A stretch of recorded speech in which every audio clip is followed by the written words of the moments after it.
سے کربلا قیامت تک کے لوگوں کے لیے درس کی جگہ بن چکی ہے۔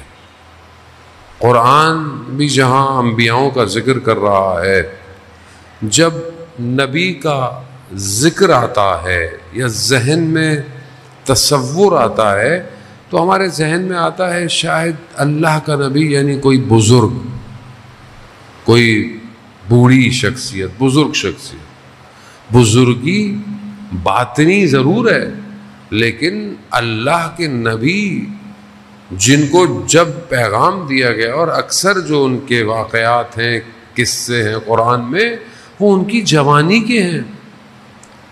یعنی ہمیں جو ہے وہ انبیاء جوان ہیں۔ حضرت ابراہیم نے جب بتوں کو توڑا ہے اور ایک بت کے جو ہے وہ گردن میں لٹکا دیا، وہ حضرت ابراہیم جوان ہے۔ اس وقت جوانی میں جو ہے وہ توحید کا پرچم بلند کر رہے ہیں حضرت ابراہیم۔ جوانی ہے، نکلتے ہیں، دیکھتے ہیں، تاروں کو دیکھتے ہیں، ایک قوم پوجا کر رہی ہے، صبح نکلتے ہیں، ستارے غائب، تو فرماتے ہیں کہ یہ تو خدا نہیں ہو سکتا جو دن میں غائب ہو جائیں۔ اسی طرح چاند، اس طرح سورج، وہ بھی جوانی ہے۔ حضرت یوسف کو جب نبوت ملی ہے، عین جوانی ہے، جوانی کے اندر ان کو جو ہے وہ اللہ نے اس پیغام کو ابلاغ کے لیے دیا۔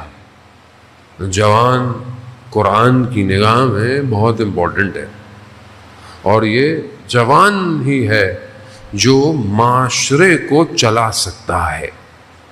آج بھی وقت کے امام کو جوان کی ضرورت ہے، کیونکہ جوان کے اندر اتنا اسپرٹ ہوتا ہے، اتنے ایمبیشس ہوتے ہیں، اتنی اس کی انرجی ہوتی ہے کہ وہ تھکتا نہیں ہے، وہ رسک لے پاتا ہے، وہ خوف کو فنا کر دیتا ہے، وہ پہاڑوں کو طے کر سکتا ہے۔ یہ جوان کے اندر اللہ نے طاقت لکھی۔ اب دو مشینریاں جو ہیں وہ ایک ساتھ چلتی ہیں، ایک الہی ہے، ایک طاغوتی ہے، شیطان کا سلسلہ ہے۔ وہ اس کی بھی پوری طاقت جوان کے اوپر ہے۔ جتنے بھی واقعات، جتنے بھی داستانیں نبی کے مقابلے میں بھی ہیں، وہ شیطان جوانی میں کر رہا ہے۔ جتنے بھی گمراہ کرنے کے پلیٹ فارمز ہیں، سافٹ ویئرز ہیں، اپلیکیشنز ہیں، پلاننگ ہے، وہ سب کس کے لیے ہے؟ وہ جوان کے لیے۔ تو یہاں جوان بہت امپورٹنٹ ہے۔ اگر جوان اپنی قدر کو پہچان لے تو اسے پتہ چل جائے گا کہ خدا نے اسے کتنی بڑی اپورچونٹی دی ہے۔ اور یہی جوان امت ہے جس امت کو اپنے امام تک پہنچنا ہے۔ کربلا انہی جوانوں کی داستان ہے کہ جہاں اتنے جوان جمع ہو کر اپنے امام پر اپنے آپ کو قربان کر رہے ہیں۔ اب یہ جو راستہ بن رہا ہے، یہ جو راستہ بنایا ہے جوانوں نے بنایا۔ جوان آج آپ کو کہیں پہ بھی کامیابی نظر آتے ہیں، قوموں کو، ملکوں کو ترقی کرنے کے لیے، چاہے وہ ایجوکیشن ہو، چاہے وہ انڈسٹری ہو، چاہے وہ کوئی بھی سیکٹر ہو، حتیٰ ملکوں کے حدود ہوں، دین کی پاسداری ہو، وہاں پر بھی آپ کو صرف جوان نظر آئے گا۔ جوان تھے۔ 8 سال عراق ایران کی جو وار تھی، اس کے اندر کیسے جوان تھے کہ سحر میں مانا جاتے امیر المومنین پڑھتے ہیں، فجر کی نماز سے پہلے زیارت عاشورہ، اور پھر نمازیں پڑھ رہے ہیں۔ ظاہر ہے یہ جوانی میں جو لذت ہے عبادت کی، اور دو ہی کام، دو ہی خواہشات، تیسری خواہش نہیں، یا شہادت یا زیارت۔ بس امام زمانہ یا شہادت دے دیں یا زیارت کرا دیں، تیسرا آپشن نہیں ہے لائف میں۔ کیا آج کا جوان اس امید سے آگے بڑھ رہا ہے یا نہیں بڑھ رہا؟ بس یہی ہے عزیزان محترم، چند گزارشات آج آپ کے اذان عالی میں منتقل کرنی ہے کہ جوان جو ہے وہ ایک ایسی مشینری ہے کہ جسے اگر صحیح طریقے سے سسٹمیٹک نہ کیا جائے تو قوم برباد ہو جاتی. اندلس کہ جب آپ کہتے ہیں کہ جب عثمانی دور تھا، اسلام کی بڑی حکومت تھی، اسلام کی بڑی پھیلی ہوئی حکومت تھی. الغرض صحیح کتنا کیا تھا وہ الگ بات ہے، لیکن بہرحال اسلام جو ہے وہ مثلا یورپ کے قلب تک پہنچ چکا تھا، ہر جگہ تھا. کس چیز نے؟ جوان کو برباد کیا. وہ جوان تھے سارے. دشمن ضعف کو پہچانتا ہے، دشمن کمزوریوں کو جانتا ہے. اگر آپ اپنی کمزوری کو نہیں جانتے تو آپ اپنے ساتھ دھوکہ کر رہے ہیں، اپنے آپ کو فریب دے. آپ اگر نہیں جانتے کہ آپ کہاں گرتے ہیں، یہ آپ کو پتا ہونا چاہیے. آپ روز گھر سے نکلتے ہیں، ایک جگہ سڑک آتی ہے، آپ کی بائک، آپ کی گاڑی یا آپ کا پاؤں کھڈا گڈھے میں اترتا ہے. اب آپ روز وہیں سے گزر رہے ہیں، اب آپ کو پتا ہے کہ یہ راستے میں پرابلم ہے، تو عقل کیا کہتی ہے؟ راستہ تبدیل کر لو. اگر راستہ تبدیل نہیں کر سکتے تو کم از کم اس گڑھے کو بھر لو. عقل تو یہی کہتی ہے. روز اپنے آپ کو گرائے جا رہے ہو، وہ بھی ضعف پتہ ہے مگر گر رہا ہے. مشہور واقعہ، ایک عابد فجر کی نماز پڑھنے نکلا تو رستے میں کیچڑ تھا، پاؤں لگا، کپڑے خراب ہو گئے، واپس گیا، تبدیل کیے، وضو کیا، دوبارہ آیا، پھر جانے لگا، پھر دوسری دفعہ پھر پاؤں اسی کیچڑ میں لگا، پھر کپڑے خراب ہوئے، پھر جانے لگا، پھر تیسری دفعہ آنے لگا تو شیطان نے خود اس کو بچایا کہ بھائی سیدھے ہی چلے جاؤ، اس طرح سے تم اگر گرتے رہے عبادت کر تم تو اللہ کے ولی بن جاؤ گے. وہ کیوں؟ ہدف جب مہم ہو تو پھر انسان رکاوٹوں سے گھبراتا نہیں ہے. آج ہماری زندگی کا ہدف کیا ہے؟ ہماری زندگی کا مقصد کیا ہے؟ یہ بہت امپورٹنٹ ہے. آج آپ دیکھیں کہ ہمارے ایک بڑی تعداد میں، آپ سب کو تو نہیں کہہ رہا خدا نخواستہ، ویسے جنرل بات کر رہا ہوں، وہ زندگی کا ہدف ہی کوئی نہیں ہے. اگر ہے بھی تو وہی شارٹ کٹ، وہی جو دنیا نے انسان کے ذہنوں میں ڈالا ہوا، یہ کر لو، وہ کر لو، یوں کر لو، یہ کر لو. شخصیت نہیں بن رہی کیونکہ ہدف نہیں ہے. قرآن خوب کردار سازی کو بیان کر رہا ہے جب جوانوں کا ذکر کرتا ہے. خوب بنی اسرائیل میں ایک جوان ہے جس کا نام آل یاسین ہے، جو حضرت موسیٰ علیہ السلام کے اس وقت جب انہوں نے کہا وہ خدا پرست ہے، اس نے باقاعدہ اعلان کیا ہے، باقاعدہ اسے پھر مارا گیا اور بہرحال اس کے ساتھ جو اسے مار دیا گیا. خوب یہ طاقت جوانی کے اندر، جب تک ہدف نہیں ہو اسٹیبلٹی، رکاوٹ نہیں آ سکتی. اب آپ گھر سے نکلے، آپ کا ہدف ہی کوئی نہیں ہے، آپ کبھی ادھر چلے گئے، کبھی ادھر چلے گئے، کبھی ادھر چلے گئے، واپس آ گئے، کچھ بھی نہیں ہے، ہدف ہی نہیں ہے زندگی میں.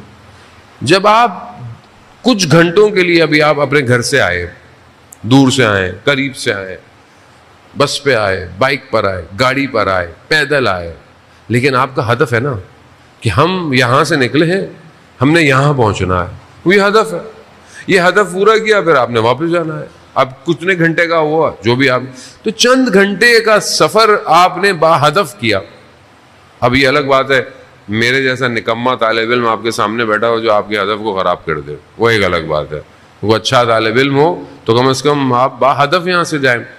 اب جب تھوڑی دیر کے لیے آپ بغیر مقصد کے نہیں موو کر رہے تو یہ آپ کی جو زندگی ہے ظاہری، یہ بغیر مقصد کے ہے، یہ بغیر ہدف کے ہے، اور اس میں آپ اپگریشن نہیں کر رہے. ہدف کیا ہونا چاہیے؟ خدا بولیں جی میں تو پڑھ رہا ہوں، پڑھائی میرا ہدف، یہ میرا ہدف. وہ یہ دیکھیں، یہ دنیا کے جو سسٹم ہے یہ بہت اچھے ہیں، ان کو آپ نے اور بہتر کرنا ہے، اس کی کاؤنسلنگ کریں، بہتر سے بہتر اپنے آپ کو آگے کی طرف بڑھے. لیکن اصل مقصد بندگی ہے، اصل مقصد خدا کی عبودیت ہے. ہو سکتا ہے آپ اپنی جوانی میں دنیا سے چلے جائیں تو آپ خدا سے کیا بولیں گے؟ پروردگار تو نے تو مجھے موقع ہی نہیں دیا، میں بوڑھا ہوتا تو تیری بندگی کرتا، ابھی تو میں جاب کر رہا تھا، ابھی تو میں یہ کر رہا تھا. ایسا نہیں ہے ذہن محترم. کربلا ہر لمحے میں بندگی ہے، بچہ بھی ہے تو بندگی ہے، بزرگ بھی ہے بندگی. اصل ہدف بندگی ہے. اس بندگی کے لیے میری کوئی پلاننگ ہے یا نہیں ہے؟ اس بندگی کی طرف میں بڑھ رہا ہوں کہ نہیں بڑھ رہا؟ قرآن یہی دعوت دے رہا ہے کہ تم بندگی کی طرف بڑھو، عبودیت کی طرف. جب تم بندگی کی طرف آؤ گے تو خدا تمہارے سامنے کائنات کو مسخر کر دے گا، کھول دے گا. جب تمہارا ارادہ قوی ہوگا، مضبوط ہوگا، تو خدا تمہارے لیے بند سے بند دروازے کھول دے گا. جوانی حضرت یوسف، 7 دروازے بند ہیں، سامنے زلیخا ہے، زلیخا اپنا تقاضا کر رہی ہے. وہ مصر آسان نہیں ہے، مصر کا وہ دور، اس میں زلیخا کا کردار، اور اس میں 7 دروازے بند، زبان زد عام پر زلیخا کی زیبائی اور حسن اور جمال لوگوں کو پتا تھا. 7 دروازے بند ہیں، مگر حضرت یوسف نے اپنی عین جوانی میں کہا پروردگار تیری پناہ چاہتا ہوں. ہدف اللہ کے وہ نبی ہیں، تو کیا کہا؟ یوسف گھوم جاؤ. بند دروازے خدا نے کھول دیے. ہو اگر ہم بھی خدا کی خاطر اگر کسی گناہ سے نگاہوں کو جھکا لیں تو خدا ہمارے لیے بھی بند دروازوں کو کھول دے گا. وہ یہ جوان خوب اپنے آپ کو پہچان نہیں رہا، کیونکہ اس کا مقصد نہیں ہے، ہدف نہیں ہے. وہ بیٹھا ہوا ہے، رات کو بیٹھا ہوا ہے، رستے میں چل رہا ہے، بیٹھا ہوا ہے، کبھی انسٹاگرام ایک ختم، دوسرا اس کا پیج، اس کا پیج، یہ ختم ہوا ٹک ٹاک شروع ہو گیا، وہ ختم ہوا دیکھ یہاں رہتے ادھر دیکھنا شروع کیا، ادھر دیکھنا شروع کیا، یوٹیوب، فیس بک. وہ تو مصیبت ہے بھائی، جتنا اپنے آپ کو اس پہ چھوڑو گے برباد کر دے گا. یہ تو کنواں ہے، یہ تو تمہارے کردار کو کھا جائے گا، برباد کر دے گا. آج کا جو ہائبرڈ وار سسٹم ہے، یہ تو تمہارے لیے تو منتظر بیٹا. یہ تو اصل یہ تو جس طرح مچھلی کے لیے کانٹا ڈالا جاتا ہے، اس سسٹم نے کانٹا ڈالا ہوا ہے.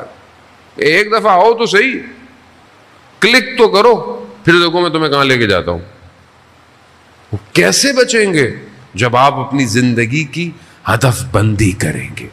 اتنے گھنٹے سوشل میڈیا ہے، اتنے گھنٹے کتاب پڑھنا ہے، اتنے گھنٹے ایجوکیشن ہے، اتنے گھنٹے ماں باپ کی خدمت کرنی ہے، اتنے گھنٹے گھر میں ٹائم دینا ہے، اتنے گھنٹے آزاداری. خوب زندگی کا ہدف ہونا چاہیے.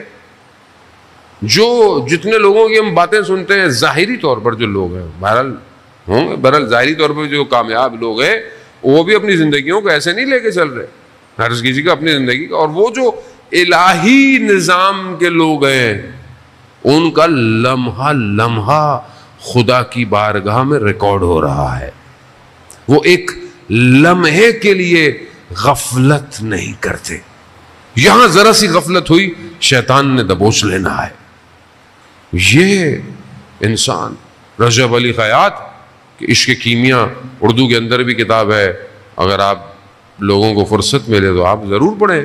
رجب علی خیاط اپنی جوانی ہے، خیاط ہیں، ٹیلر ہیں، گھر میں کوئی نہیں ہے، کوئی خاتون ہے، انہوں نے تقاضا کیا کہ کوئی بھی نہیں دیکھ رہا، انہوں نے کہا میں دروازہ بند کرنے جاتا ہوں. دروازہ بند کرنے گئے، خدا سے سودا کیا، خدا کوئی نہیں دیکھ رہا، میں تیری خاطر دروازہ کھول کر باہر جا رہا ہوں، تو میری خاطر کیا کرے گا؟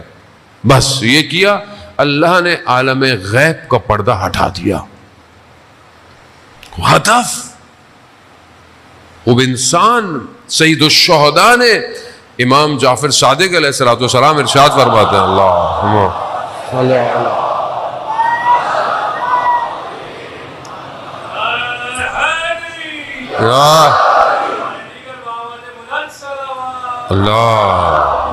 صلی علی محمد.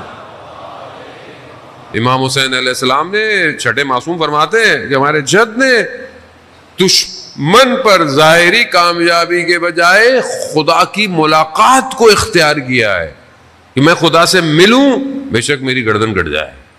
وہ ہدف ہے، مقصد ہے.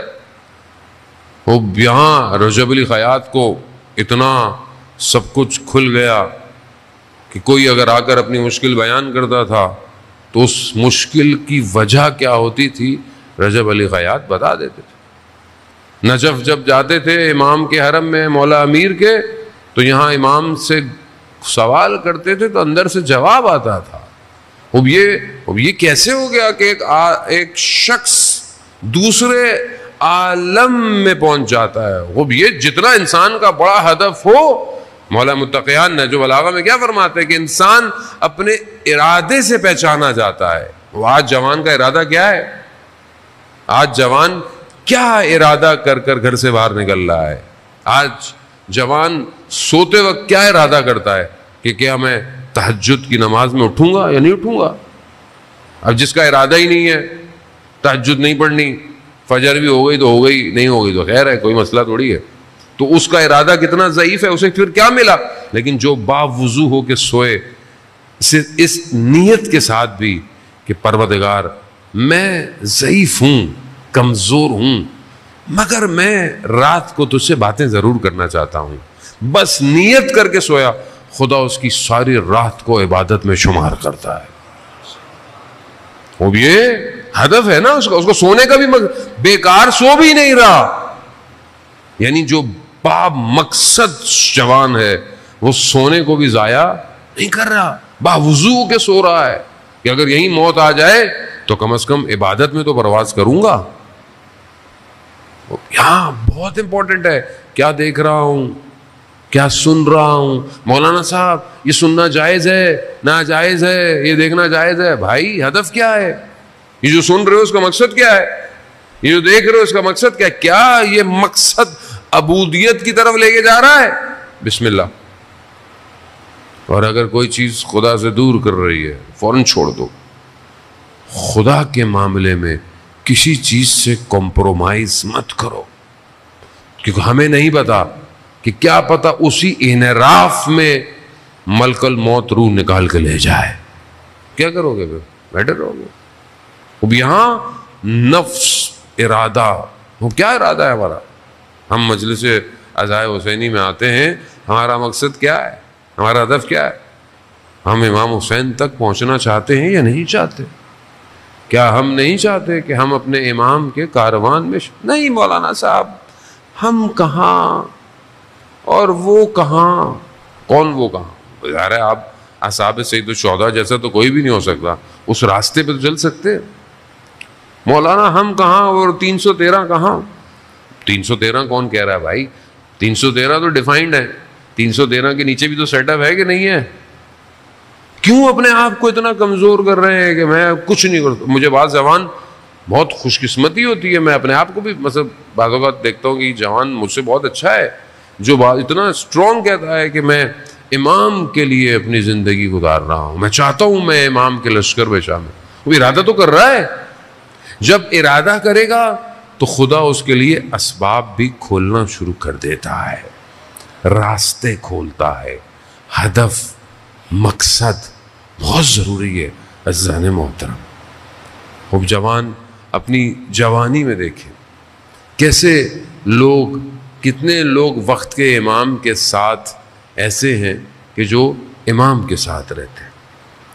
ایک شخص کہتا ہے کہ میں اس زمانے میں کوئی وبا تھی، بیماری تھی، میں مکہ میں جیسے ہی داخل ہوا لوگ وبا کی وجہ سے گر رہے تھے، مریض تھے، میں داخل ہو گیا اور شہر کے باہر پابندی تھی۔ پہلے زمانے میں جب کسی شہر میں وبا ہوتی تھی لوگوں کو باہر نہیں نکلنے دیتے، وہیں پر باہر بندے، اور میری حالت خراب۔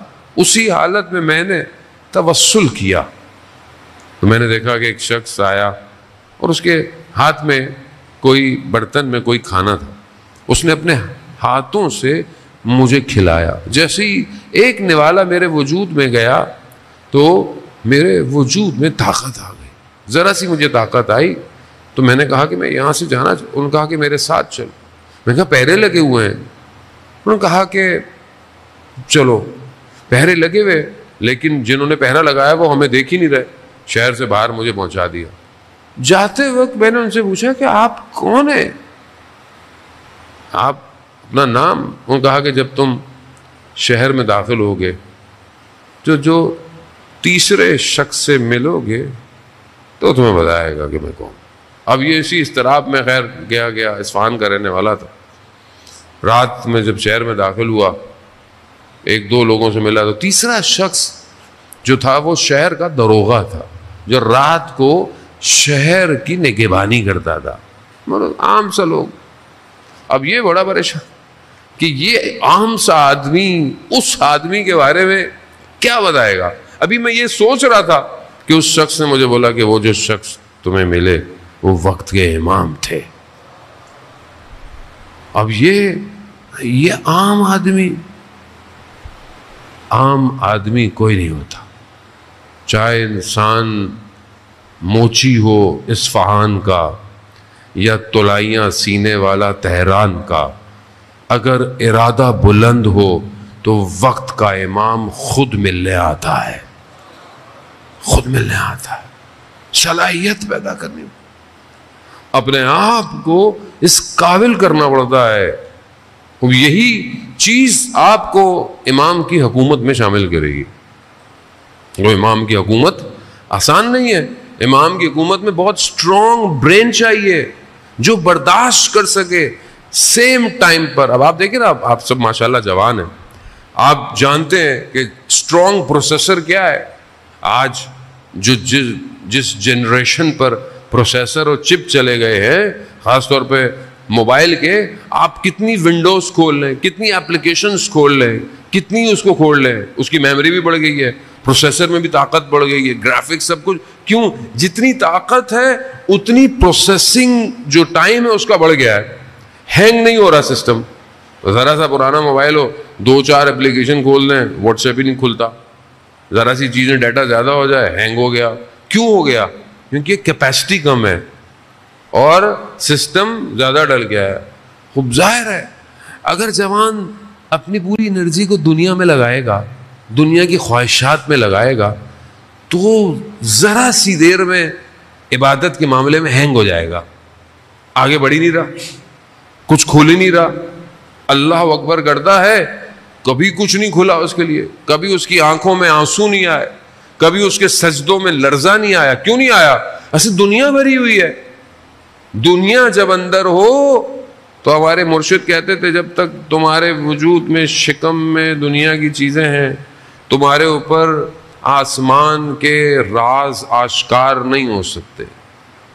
تو آپ جتنا دنیا کو ڈالیں گے آپ ہیں گے۔ آپ اپنے آپ کو آزاد کریں، اپنے ذہن کی وسعتوں کو وسیع کریں، اور یہ بغیر پریکٹس کے ممکن نہیں ہے، پریکٹس کرنی پڑے گی۔ اور پریکٹس تبھی ہے کہ جب آپ کلام الہی کو اپنے اندر پیوست کریں گے۔ آپ سوچیں گے میرا برین بہت شارپ ہو جائے، میں زمین اور آسمان کے ملاکوت دیکھنے لگ جاؤں، ممکن نہیں ہے جب تک آپ اپنے وجود کو لمس نہیں کریں گے کلام الہی سے۔ کلام الہی نور ہے عزیزان محترم۔ قرآن جنت کے درجے قرآن کی آیتوں کے برابر ہے۔ جتنا، اس کا مطلب یہ نہیں کہ جس نے قرآن جتنی آیتیں پڑھی ہوں گی اس کے اتنے درجے، نہیں، جتنا قرآن کی آیتیں آپ کے وجود پر تاثیر کریں گی اتنا بہشت میں درجہ آپ کا بڑھتا چلا جائے گا۔ کتنی آیتوں نے ہمارے وجود پہ تاثیر کیا ہوا ہے مجھے آپ بتائیں۔ کبھی ہم قرآن پڑھتے ہیں، انشاءاللہ کہ پڑھتے ہوں گے، جیسا کہ آپ نے سنا کہ سویڈن میں جو واقعہ پیش آیا، قرآن کے ساتھ اہانت کی گئی، اس کے بعد ڈنمارک میں، بہرحال یہ دشمن اپنی طرف سے شاید کوششیں کرتا ہے کہ مسلمانوں کو چیک بھی کرتا ہے کہ یہ ان کے اندر کتنی غیرت باقی ہے، اور بہرحال مسلمانوں میں غیرت بہت ہے۔ یہ ہم تو حکم کا انتظار کر رہے ہیں، ہمیں حکم آ جائے تو ہم پتہ نہیں کیا کر بیٹھے۔ یہ تو ہم اس لیے خاموش ہیں کہ غیبت کے پردے میں وہ بھی ہمارا انتظار کر رہا ہے۔ وہ جس دن آیا یہ بندے کیا پوری حکومتیں روئی کے گالوں کی طرح اڑ جائیں۔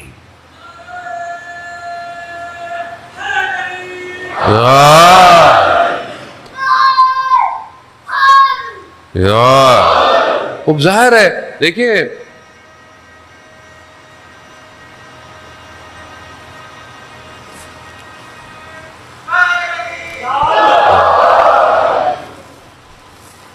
آج کے دور میں وہ قرآن کی جس طرح انہوں نے بے حرمتی کی، خدا لعنت کرے ان سب کو،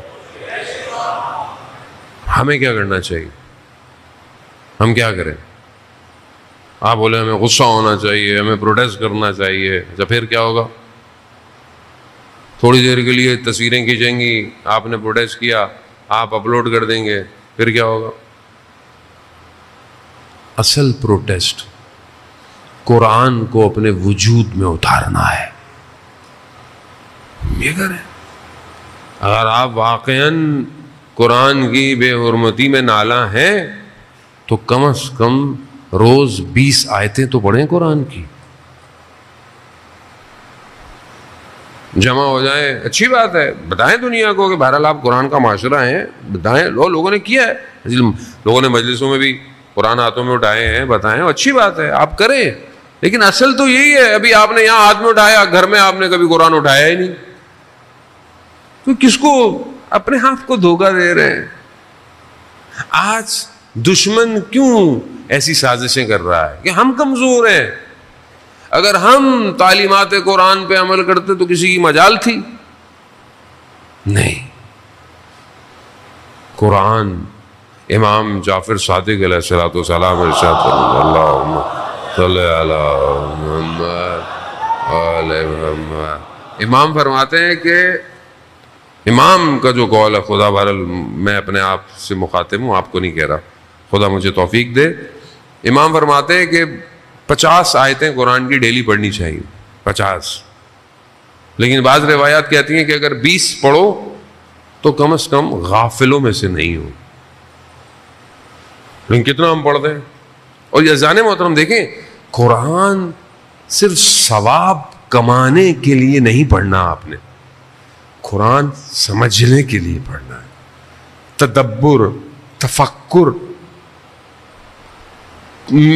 میری زندگی گزر گئی، میں نے قرآن کی تفسیر نہیں دیکھی، مجھے پتہ ہی نہیں ہے کتنی تفسیریں، تفسیر کہتے کیسے؟ یہ کیسے ہوگا کہ آپ دیکھیں جب رسول خدا حضرت محمد مصطفیٰ صلی اللہ علیہ وآلہ صلی علی محمد، جب رسول خدا فرماتے ہیں کہ میں تمہارے درمیان میں 2 چیزیں چھوڑ کے جا رہا ہوں، کیا؟ ایک قرآن، ایک اطرت اہل بیت، جو دونوں کو تھامے گا، پکڑے گا، وہ مجھ تک پہنچے گا۔ یعنی امپورٹنٹ چیز ہے نا، ایسی تو نہیں ہے۔ تو اب میں نے قرآن کو کتنا تھاما ہوا ہے، اور قرآن اہل بیت سے جدا نہیں ہے، اہل بیت قرآن سے جدا نہیں ہے۔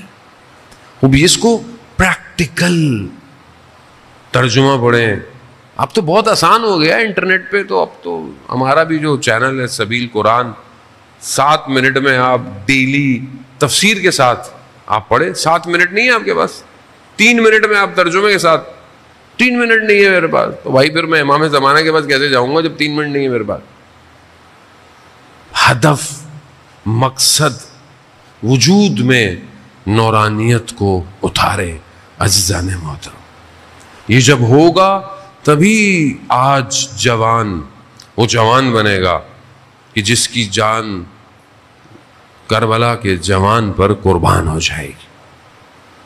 آپ دیکھیں نا کہ یہ کربلا جب جوان کا ذکر کرتی ہے، نوجوان کا ذکر کرتی ہے، تو بڑے معارف ہیں، بہت معرفت ہے، ایک ایک جملے میں معرفت ہے۔ تو کیا میں اپنی زندگی میں میرا رول ماڈل جوان ہے؟ آپ تو بولیں گے ہاں جی مولانا صاحب ہم جوان کو فالو کرتے ہیں، مثلا کوئی فٹ بالر ہے وہ بھی تو جوان ہی ہے، کوئی کرکٹر ہے وہ بھی جوان ہے، کوئی مثلا کسی کو کوئی اور گیم پسند ہے، کسی کو کوئی اور چیز پسند ہے، وہ بھی اچھی بات ہے۔ لیکن یہ آپ کو، میں نہیں بولتا کہ آپ سپورٹس کھیلیں، امپورٹنٹ ہے، اپنے آپ کو ایکٹیو رکھیں، بیماریوں سے دور رہیں گے، سٹریس سے دور رہیں گے، ٹینشنوں سے دور رہیں گے، لیکن یہ رول ماڈل آپ کو آپ کے اصل مقصد تک لے کے نہیں جائے گا۔ آپ کو ایسے جوان کی ضرورت ہے کہ جو آپ کو آپ کے اصل ہدف تک لے کے جائے، اور وہ سوائے کربلا کے جوان کے کوئی اور جوان نہیں ہے. وہ جوان کہ جو اپنی جوانی میں نقاب لگاتا ہو، حسن اتنا ہو، جس کا کردار، جس کی گفتار، جس کا سب کچھ شبیہ پیغمبر ہو. امام حسین علیہ السلام فرماتے تھے کہ جب ہم چاہتے تھے اپنے نانا کی آواز سننا، ہم علی اکبر کو سنتے تھے. ہم چاہتے تھے جب اپنے نانا کے چہرے کو دیکھنا تو ہم علی اکبر کے چہرے کو دیکھتے تھے. اب یہ بھی امام حسین کی اسٹریٹجی کا حصہ تھا. امام حسین نے تہجد کی نمازوں میں علی اکبر کو مانگا ہے. جوان ایسے تھوڑی ملتا ہے، ایسے کیسے کوئی پیدا ہو جائے کہ جو 1400 سال گزرنے کے بعد بھی جوان ہے. ابھی تک جوان ہے نا. اللہ اکبر. کیسے یہ رول ماڈل ہماری زندگی میں ہے؟ ایسا رول ماڈل ہے ہماری زندگی میں؟ ہم چاہتے ہیں کہ ہم حضرت علی اکبر کے راستے پر چلیں. حضرت علی اکبر کا راستہ کیا راستہ ہے؟ حضرت علی اکبر معرفت اور اپنے امام کے اوپر قربانی کے اس اعلیٰ مقام پر ہے کہ ہمارے استاد آیت اللہ تحریری فرماتے ہیں کہ جناب علی اکبر کی آنکھیں ابھی بند نہیں ہوئیں مگر وہ ان مقامات کو دیکھ رہے ہیں کہ جد رسول خدا اور امیر المومنین جام کوثر لے کر آ رہے ہیں. یہ آسان مرتبہ نہیں ہے، بہت بڑا مرتبہ. کردار، اخلاق، اہل خانہ میں جب بھی پورے راستے میں کوئی بات پہنچانی ہوتی تھی، امام حسین حضرت علی اکبر کا انتخاب کرتے تھے. علی اکبر جاؤ. یہ جوان ہے. عزیزان محترم، ہماری جانیں قربان اس جوان پر. ایک شخص عالم دین کہتے ہیں کربلا کا رہنے والا تھا، اور میں نے دیکھا کہ وہ حرم امام حسین علیہ السلام کے پاس جاتا تھا اور دعا کرتا کہ خدا مجھے بیٹا دے اور پھر وہ جوان ہو، اور جب وہ جوان ہو اور پھر وہ مر جائے. میں بڑا تعجب کرتا تھا، یہ کیسی دعا کرتا ہے؟ آواز آئی، بازار میں دکان تھی اس کی، کہا بیٹا پیدا ہو گیا. ٹائم گزر گیا، بڑھتا گیا. ایک دن کافی عرصے کے بعد مجھے خبر ملی کہ اس شخص کا جوان بیٹا مر گیا. میں دوڑتا ہوا گیا کہ میں جا کے دیکھوں یہ دعا کیوں مانگتا تھا. تو میں نے کیا دیکھا، وہ اپنے جوان بیٹے کے لاشے پر گرا پڑا ہے. میں نے پوچھا یہ تم تو خود مانگتے تھے کہ تمہارا بیٹا جوان ہو، یہ تم کیوں مانگتے تھے؟ کہا میں دیکھنا چاہتا تھا کہ جوان بیٹے کے لاشے سے کیسے اٹھا جاتا ہے. اٹھا نہیں جا رہا. امام جعفر صادق علیہ السلام فرماتے ہیں کہ لذتوں میں سب سے بہترین لذت یہ ہے کہ انسان کا بیٹا ہو اور جوان ہو اور کامیاب ہو جائے. بہترین لذت باپ کے لیے. خدا آپ کے جوان بیٹوں کی حفاظت کرے. لیکن کربلا کہتی یہی ہے، جوان دو تو مزہ آئے. جوان دو نا، جوان کو بھیجو تو پتہ چلے پھر امام حسین کے ساتھ کس طرح تم. آسان نہیں ہے یہ، آسان نہیں، بہت مشکل. امام فرماتے ہیں بہترین لذت بیٹا جوان ہو، کامیاب. اور کہا سخت ترین شدید ترین صدمہ یہ ہے کہ جوان اپنی جوانی پہ پہنچ کر دنیا سے چلا جائے. بس عزادارانِ موت. یہ جوان مدینہ میں اپنے کردار کو پیش کر رہا ہے، اپنی پھوپھیوں کو، ماں کو، بہنوں کو سوار کر رہا ہے کتنا خوبرو جوان ہے، شکل و صورت میں بھی پیغمبر کی طرح ہے، کتنا آسرا ہے یہ بچوں کا، کتنا آسرا ہے یہ اپنی چھوٹی سی بہن کا۔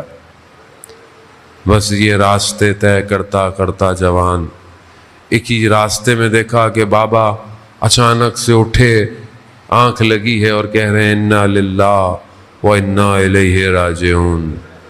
کہا بابا کیا ہوا، آپ کے زبان پر یہ کلمہ کیوں جاری ہو گیا؟ امام فرماتے ہیں بیٹا میں نے خواب میں دیکھا نادی منادی کر رہا ہے کہ اس کاروان کے پیچھے موت ہے۔ اب آپ دیکھیں جوان کا جملہ، یہ ہے جوانی، یہ ہے رول ماڈل، یہ ہے معرفت۔ جناب علی اکبر فرماتے ہیں بابا کیا ہم حق پر نہیں ہیں؟ امام فرماتے ہیں نہیں بیٹا ہم حق پر ہے۔ کہا بابا کیا فرق پڑتا ہے، موت ہم پر آ پڑے یا ہم موت پر جا پڑے؟ واہ کیا تعبیر ہے علی اکبر کی، موت کو بھی شکست دینا چاہتا ہے حسین کا لال۔ بس عزاداران محترم، روز عاشورائی اصحاب اپنا کردار ادا کر گئے۔ صبح عاشورہ ہوئی نہیں جب تک علی اکبر نے اللہ اکبر نہیں کہا۔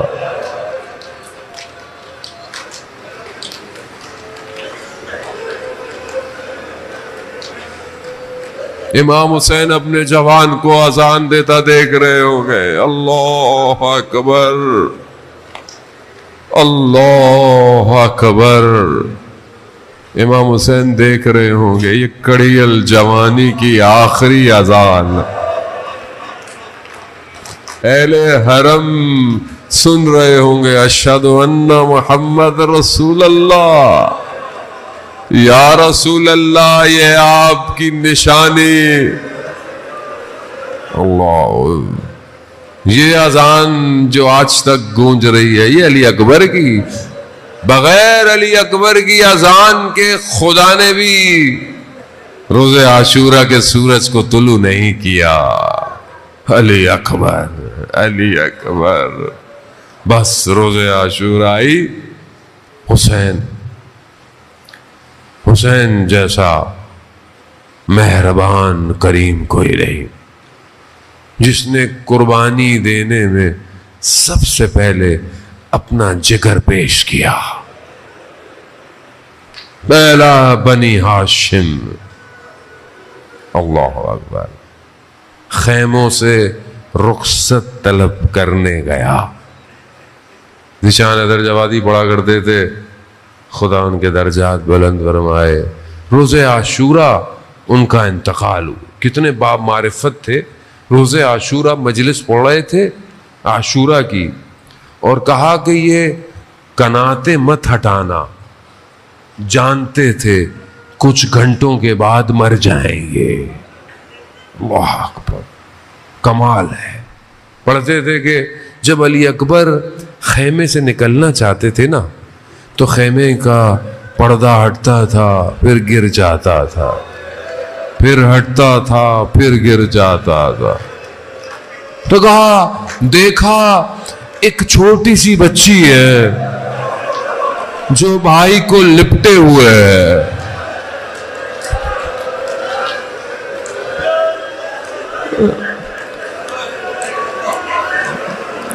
قربان جاؤں میں ام لیلا کے زوال پر،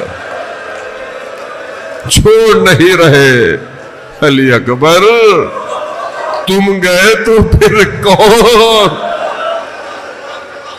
آسرا ختم ہو رہا ہے، مگر تقدیر الہی علی اکبر آئے۔ اللہ، کس طریقے سے امام نے علی اکبر کو رخصت کیا۔ مشہور جملے ہیں، آپ سنتے رہتے ہیں۔ امام نے جناب اکبر سے کہا اکبر بیٹا، جتنا ممکن ہو سکے